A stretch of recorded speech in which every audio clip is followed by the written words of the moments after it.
శతాబ్దాల కాలంగా కుప్పం ప్రాంతాన్ని ప్రజలను రాక్షస బారిన పడకుండా రక్షిస్తున్న అమ్మలగన్న అమ్మ శ్రీ ప్రసన్న తిరుపతి గంగమ్మ తల్లి గురించి తెలుసుకుందాం. ఇది నా సంస్థానం, జాగ్రత్త.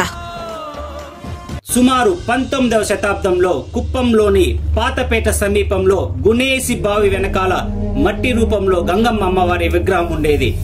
భారీ వర్షాలు కురవడంతో ఆ ఏడాది జాతర నిర్వహించే పరిస్థితి లేకపోవడంతో 3 రోజుల పాటు స్వయంగా అమ్మవారు భవిష్యవాణి రూపంలో తనను ఈ చోట నుంచి మరో చోటకు మార్చాలని చెప్పినట్లు ప్రాచుర్యంలో ఉంది. అమ్మవారి వాక్కుతో 1890 సంవత్సరంలో బచ్చన్న బొమ్మతో అమ్మవారి విగ్రహాన్ని తయారు చేసి పాతపేటలో అధిష్ఠింపజేశారు. అమ్మవారి విగ్రహ తయారీలో అడవి మూలికలను వాడారు. కుప్పం చరిత్ర తెలుసుకోవాలంటే మొట్టమొదటిగా కుప్పం గంగమ్మ జాతర గురించి తెలుసుకోవాల్సిందే.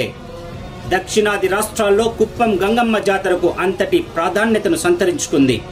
చాటింపుతో ప్రారంభమై 15 రోజుల పాటు జరిగే గంగమ్మ జాతరలో 3 రోజులు ప్రధానమైంది. అందులో ముత్తుమారెమ్మ అగ్నిగుండం, అమ్మవారి శిరస్సు ఊరేగింపు, విశ్వరూప దర్శనం ముఖ్యమైంది. తమిళ సంప్రదాయ పద్ధతిలో జరిగే గంగమ్మ జాతరలో అసలు చాటింపు కార్యక్రమం ఎలా చేస్తారు? ఇంతకీ కుప్పం గంగమ్మకు శ్రీ ప్రసన్న తిరుపతి గంగమ్మగా పేరు ఎలా వచ్చింది?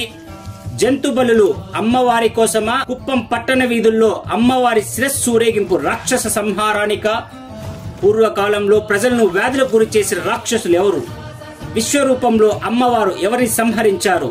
ఇలాంటి ప్రశ్నలకు సమాధానంతో మరిన్ని వివరాలతో కుప్పం శ్రీ ప్రసన్న తిరుపతి గంగమ్మ చరిత్ర గురించి త్వరలో రాబోతున్నాం.